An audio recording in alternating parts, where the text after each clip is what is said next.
Jadi mainnya tuh nggak tau kamu pernah nggak mandi di sungai sama kerbau gitu? Iya, aku Wah, tuh main kayak gituan di tempat aku tinggal tuh. iya. Iya.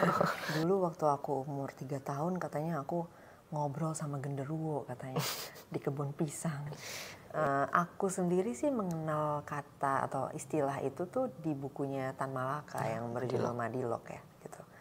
Nah di situ Tan Malaka tuh cerita gitu, dia tuh ada keresahan ya terhadap kayak budaya masyarakat kita nih gitu. Nah salah satunya adalah budaya berlogika mistika. Nah logika mistika tuh sebenarnya apa sih? Halo semua, kembali lagi bersama saya Ken Alfarizi, mengakal mistis dengan realistis. Kali ini kita akan bertanya-tanya seputar kakaknya juga. Terima kasih juga kayaknya udah ngelangin waktu dan minjemin tempat juga. Ini di Malaka dengan senang hati ya untuk support Davin dan konten-kontennya. Oke, sebelum ke pertanyaan, mungkin bisa deh nyeritain apa masa kecil kakaknya gimana gitu. Biar lebih mengerti kayak. Oh iya, masa kecil ya. Aku tuh besar di kota Depok. Kamu tahu nggak? Iya, Depok. Kamu pernah dengar tentang Depok? Iya. Apa yang pernah kamu dengar tentang Depok? Apa ya? Pernah dengar namanya doang sih, Depok. Waktu itu pernah ada berita viral atau rame banget ya tentang babi ngepet. Oh, babi ngepet. Iya, ditemukan babi ngepet di kota Depok. Ya itu kota tempat aku tumbuh. Aku besarnya di Kecamatan Limo namanya. Aku sekolah di sekolah negeri. Terus tumbuh dengan status ekonomi menengah ke bawah. Ya. Jadi mainnya tuh nggak tau kamu pernah nggak mandi di sungai sama kerbau gitu? Iya, aku tuh main kayak gituan di tempat aku tinggal tuh. Iya. Jadi mandi sama kebo di kali gitu, terus manjat pohon, nggak tahu itu pohon apa tapi kita nyebutnya selalu pohon ceri, ngumpulin kecubung tuh di got-got ya. Yang sekarang aku tahu jadi itu sebenarnya kotor banget kan. Itu sebenarnya beresiko ya, macam-macam bakteri. Tapi kita mainnya tuh kayak gitu. Kalau zaman kamu mungkin, atau ini zamannya juga ya, bukan daerahnya ya. Di zaman kamu tuh anak-anak main apa, David? Di sekolah? Sekolah sih ya biasa main apa benteng-bentengan gitu. Tahu benteng? Aku main benteng. Ada yang jaga gitu kan, terus nanti bakal diserang gitu kan. Main sembunyian, cuman pas udah masuk SMP sih lebih seringnya main HP sih. Iya ya, udah pada berteknologi. Kalau aku tuh sampai SMA aku nggak punya gadget kan karena susah. Jadi aku nggak punya. Jadi aku kalau mau berinternet tuh ke warnet gitu. Terus ABC 5 dasar. Nggak tahu kamu main nggak itu? ABC 5 dasar main. Main ya? Iya, main. Yang pakai huruf-huruf gitu kan. Terus nanti nyari kata dengan huruf itu gitu kan ya. Main. Nah itu masih main ya? Masih. Gitu sih, aku besar di Depok. Aku terus pindah ke Jakarta tuh baru kira-kira 6 tahun belakangan ya. Jadi sampai aku kuliah tuh aku di Depok terus tuh. Jadi aku sebagian besar hidup aku tuh di kota Depok, di Jawa Barat gitu. Oke, siap. Oh ya, terus kakaknya ini dari kecil ini memang pernah berlogika mistika atau enggak? Oh, logika mistika ya. Iya, seingat aku sih aku nggak pernah. Tapi dari keluarga aku tuh suka ada cerita-cerita aneh tuh tentang hidup aku. Iya. Dulu waktu aku umur 3 tahun katanya aku ngobrol sama genderuwo katanya di kebun pisang. Iya Davin, bener mereka punya cerita itu ke aku. Jadi pas aku udah gede aku baru dengar ceritanya. Terus pas aku dengar cerita itu, kalau sekarang ya aku mikir nggak tahu ya entah apa yang aku lihat ya gitu nggak sih? Karena kan namanya anak kecil kan kita belajar nama-nama itu kan dari orang dewasa ya. Iya. Jadi aku tuh mikir mungkin waktu kecil aku ngelihat apa gitu ya. Terus aku cerita, misalnya aku cerita ke mama aku gitu mungkin kayak, iya Kania ngelihat ini. Nah deskripsinya tuh tiba-tiba langsung diarahin ke genderuwo gitu. Iya nggak sih, ngerti kan? Kayak padahal mungkin aja aku ngelihat mungkin ada binatang apa gitu loh mungkin ya. Tapi kan namanya anak kecil kan mendeskripsikan itu kan belum akurat lah gitu ya. Bisa jadi aku nggak bener-bener persis lah gitu yang aku lihat. Nah terus belum lagi mungkin keterbatasan kata, namanya anak umur 3 tahun juga ya. Nggak sih Davin? Jadi kayak aku tuh mikir mungkin mereka yang mengasih label genderuwo gitu loh ke apa yang aku lihat, padahal belum tentu itu ya nggak? Wah, udah lama banget masih inget ya. Iya, aku pernah dibilang ngeliat genderuwo, terus katanya aku ngeliat pocong terbang. Pocong terbang. Iya, waktu aku umur 5 tahun katanya Kania pernah bangunin mama tuh jam 5 pagi bilang, "Ma itu ada pocong terbang" gitu. Nah tapi lagi-lagi ya menurutku tuh kadang-kadang tuh kita dicekokin sama orang dewasa di sekitar kita gitu. Kayak itu tuh pocong loh gitu. Padahal bisa jadi yang aku lihat itu mungkin nggak tahu, mungkin plastik putih berterbangan ya kan. Tapi terus disambunginnya ke pocong gitu. Jadi ada cerita seperti itu waktu aku balita gitu ya. Tapi ketika aku udah agak gedean gitu, nggak ada sih cerita kayak gitu. Dan aku sendiri ragu sama cerita yang pas aku balita itu, memang itu yang aku lihat. Terus aku pernah beberapa kali melakukan percobaan lah, mungkin kayak yang Davin lakuin ya sama Safia juga, kayak aku pengen tahu ini sebenarnya ada nggak sih hantu ini gitu kan.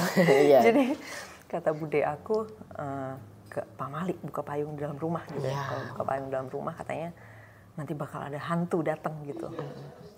Nah akhirnya aku mikir, oh kalau gitu kenapa nggak aku buka payung aja kan, supaya tahu kan, benar nggak sih nih hantu-hantu ini akan datang. Jadi aku buka payung banyak di mana-mana tuh di rumah aku tungguin gitu kan, lama banget nggak datang-datang itu hantu. Itu pernah. Terus waktu aku SD, kamu pernah dengar permainan ini nggak? Apa sih namanya, Bloody Mary ya kalau nggak salah. Yang pokoknya ada pakai lilin, terus dia kayak manggil-manggil jelangkung gitu lah. Kalau jelangkung kamu tahu? Jelangkung tahu. Ya kan, yang katanya ada ritualnya gitu kan. Iya. Ada bisa jadi kayak ada pakai papan, terus kita bisa memanggil dia gitu kan. Nah aku main nanti yang kayak gitu, waktu itu pernah aku cobain di sekolah, terus nggak terjadi apapun. Nah cuman emang temen aku kan itu mainnya harus bertiga tuh katanya, aku harus bertiga pakai lilin gitu-gitu. Aku udah ikutin semua ritualnya, cuman emang di akhir tuh temen aku yang dua lagi langsung lari, padahal nggak ada apapun. Nah ada temen aku yang bilang kayak, oh mungkin itu gagal Chan ritualnya, gara-gara temen aku udah lari duluan gitu. Tapi nggak tahu ya, intinya nggak ketemu tuh. Kalau saya sih waktu itu main pakai pensil kalau gerak ke yes, hantunya ada. Ya waktu itu gerak ke yes, ternyata teman saya ada yang niup, lari semua satu kelas. Nah kan, suka kayak gitu kan, suka ada yang kan, apalagi kalau pensil itu kita yang pegang sendiri ya, kan tangan kita bisa aja gerakin kan gitu. Terus pernah waktu aku SD kelas 4 kalau nggak salah, teman aku pada ngajakin ke rumah kosong gitu, berburu hantu gitu loh, ke rumah kosong. Iya, berburu hantu ke rumah kosong sore-sore gitu. Terus akhirnya aku ikutan, itu lumayan rame tuh, kayak bersepuluh atau berdua-belas gitu. Udah pas udah masuk, rame ya? Iya, terus habis itu ada yang bilang kayak gini, lu lihat nggak di situ ada ini gitu, ada yang ngomong gitu kan. Terus aku supaya seru, aku iyain aja gitu. Padahal aku juga nggak ngeliat apapun, tapi kayak oh iya tuh ada supaya seru doang ya nggak sih? Iya, pasti ada kejadian kayak gitu nggak sih? Iya, pernah nggak? Kamu pernah? Iya. Waktu itu pas lagi berenang gitu di apa ya bilangnya itu kayak sumber air gitu ya. Sumber air. Wah itu ada penampakan lari-lari. Oh iya penampakan lari-lari. Bilang aja saya ada penampakan beneran biar seru-seru aja sih. Iya seru kan ya. Ya sebenarnya kamu nggak lihat apa-apa. Nggak lihat apa-apa malah. Dan seringkali kan kalau di acara-acara masih kayak orang berburu hantu, seringkali kayak gitu ya. Kayak misalnya dia ngedeskripsiin kan, dia ngeliat ini. Terus ya orang lain itu mengiyakan aja. Kan kita nggak tahu ya, siapa tahu itu dia iya doang ya nggak sih. Kayak kita kayak seru-seruan aja gitu. Gitu ya. Jadi dari pengalaman aku dari kecil tuh emang gimana ya, aku tuh pertama secara instingnya juga aku nggak ada yang kayak punya ketakutan, misalnya kalau ada orang meninggal terus aku jadi takut lewat situ gitu-gitu tuh aku memang nggak ada. Tapi juga di luar itu ketika aku uji nggak pernah ketemu gitu loh, Davin. Oh, berarti dari kecil udah nggak pernah takut gituan ya dari kecil? Iya, dan juga cerita-cerita mistika dalam bentuk lainnya juga aku sulit percaya gitu, karena kayak dari cerita kecil aneh banget ya. Gitu kan, kayak cerita apa yang kayak aku suka nanya kan, ini buktinya apa gitu, taunya dari mana gitu. Tapi kan dari kecil udah kritis ya. Iya kali ya, mungkin semacam itu ya. Salah satunya mungkin karena aku juga nggak ada yang ngelarang untuk kayak gitu. Maksudnya di rumah, maksudnya ibuku kan aku dibesarin sama ibu aku aja, dan aku punya 2 adik. Nah ibuku tuh juga nggak ngelarang aku untuk berpikir seperti itu gitu. Kayaknya itu juga kali ya yang berpengaruh. Mungkin kadang-kadang kan orang disuruh nggak kayak gitu kan. Misalnya anak-anak berpikir kayak gitu, bisa aja orang tuanya atau keluarganya yang kayak nggak boleh mikir kayak gitu kan. Ya berpikir kritis ya. Kenapa ya orang-orang itu malah nggak suka sama anak yang berpikir kritis itu? Iya nggak sih? Iya ya. Tapi ada kan pasti yang kayak gitu ya, Davin. Teman kamu ada nggak yang kayak ini nggak boleh mikir kayak gitu kalau kata orang tuanya gitu? Kurang tahu sih kalau kamu nggak pernah, tapi kamu nggak pernah diprotes gitu sama teman kamu yang kayak Davin nggak boleh tahu melawan hantu kayak gitu. Pernah. Ya nggak? Ya waktu itu pas mau ke Wentira itu.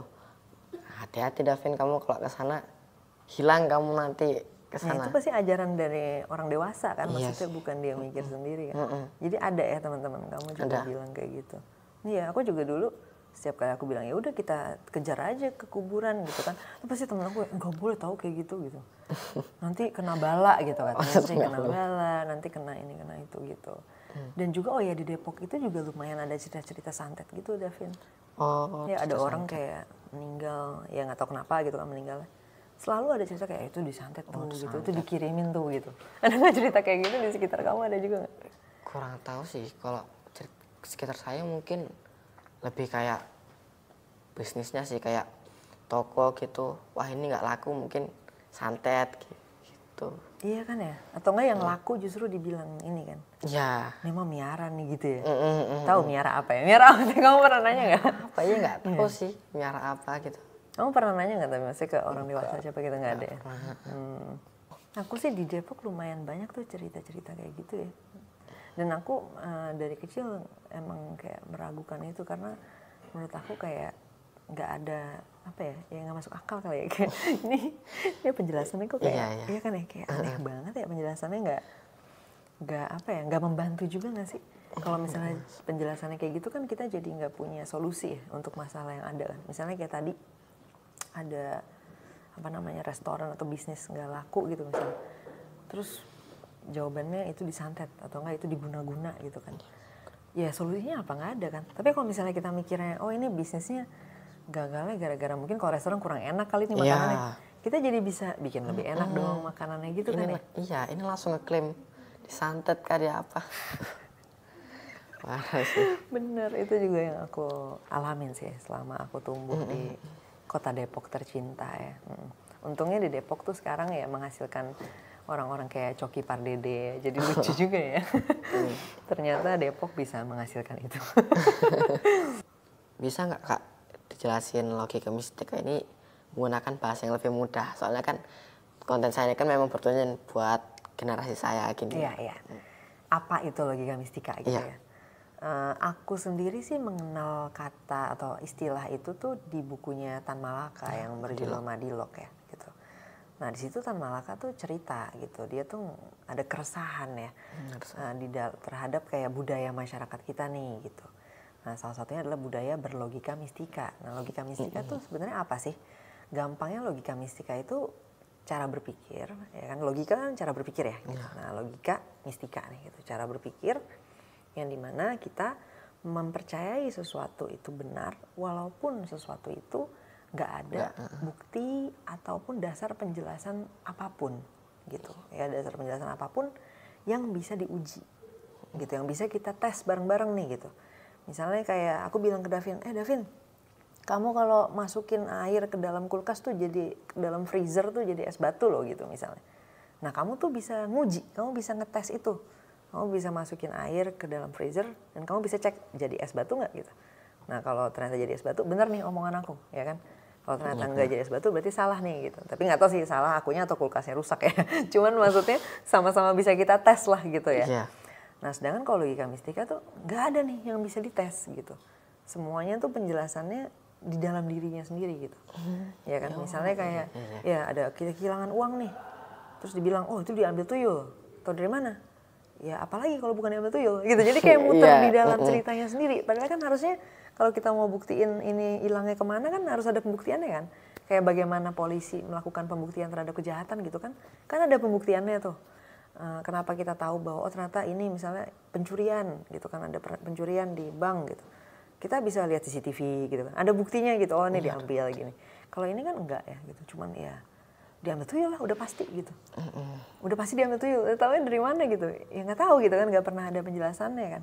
Atau enggak cerita-cerita ya kayak cerita-cerita hantu yang kamu cari ya gitu. Kan selalu kalau misalnya nggak ketemu hantunya, ada aja alasannya kan. Kayak oh kamu malamnya salah nih tanggalnya gitu ya. Ini harusnya nyari hantunya di tanggal yang begini nih gitu, nggak bisa di tanggal yang begini gitu kan. Selalu ada alasan kenapa itu benar, tapi bukan bukti gitu. Nah itu yang dimaksud dengan logika mistika gitu ya. Nah kita tuh si Tan Malaka ngelihat gila Indonesia nih kaya banget ya akan logika mistika gitu. Di semua tradisi dan semua kayak apa ya, ibaratnya daerah gitu selalu ada cerita-cerita logika mistika. Salah satu yang aku baru pelajarin, baru banget aku tahu gara-gara aku mampir ke Pekalongan tuh, ada cerita logika mistika tentang sungai di Pekalongan. Jadi ada kepercayaan tentang apa logika mistika di situ adalah kalau sungainya tuh lebih berwarna-warni berarti masyarakatnya tuh lebih makmur. Nah terus aku kan diceritain sama mahasiswa ya di situ, mereka ada mahasiswa teknik gitu kan. Jadi tuh bilang itu padahal ternyata pas ditelusurin warna-warninya tuh datang dari limbah batik gitu. Jadi sebenarnya itu berbahaya, justru harusnya kita tidak merayakan sungai yang berwarna-warni ini karena itu justru berbahaya gitu. Ya kayak gitu contohnya gitu. Kamu pernah nonton Happy Feet nggak? Film tentang penguin gitu. Nah, kamu coba tonton Happy Feet ya. Menurut aku itu adalah film anak terbaik untuk menjelaskan logika mistika. Karena itu ceritanya tentang gini. Jadi kayak dalam keluarga penguin itu ada kepercayaan apa gitu. Terus anak-anaknya tuh berusaha menguji itu gitu kayak. Dan ternyata akhirnya ketahuan bahwa penyebab dari mereka jadi kehilangan makanan mereka tuh bukan gara-gara kurang sesajen. Jadi ceritanya tuh kayak mereka, si masyarakatnya percaya ini kita gara-gara kurang sesajen nih, gara-gara kita hidup nggak sesuai dengan jalan ini gitu. Nah akhirnya mereka kehilangan ikan, jadi mereka kehabisan ikan. Nah ternyata ketika si anak-anak ini bertualang nelusurin gitu ya, akhirnya ketemu bahwa ikan-ikan itu tuh dijaring sama manusia. Iya pakai kapal gede-gede gitu, jadi ikannya tuh habis gara-gara bener-bener diserok langsung segumpul gitu kan, diserok, akhirnya penguinnya tuh nggak kebagian ikan gitu, gara-gara ikannya tuh kita ambil. Nah itu film menurut aku bagus banget sih, dan itu film anak ya, jadi pas harusnya buat anak-anak, buat SD, anak-anak SMP, buat Safia mungkin bisa nonton itu, gitu. Nih kalian yang belum paham logika mistika nggak usah susah-susah baca Madilog nih, lihat videonya aja. Oke, semoga bermanfaat juga dari saya. Thank you Davin, thank you teman-teman yang nonton. Ingat, kebenaran itu bukan dari banyaknya orang percaya, bukan dari banyaknya kesaksian orang, tetapi dari bukti yang bisa diuji kebenarannya secara objektif. Saya Kanal Farizi, see you next time, bye-bye. Oke, boleh ya? Oke.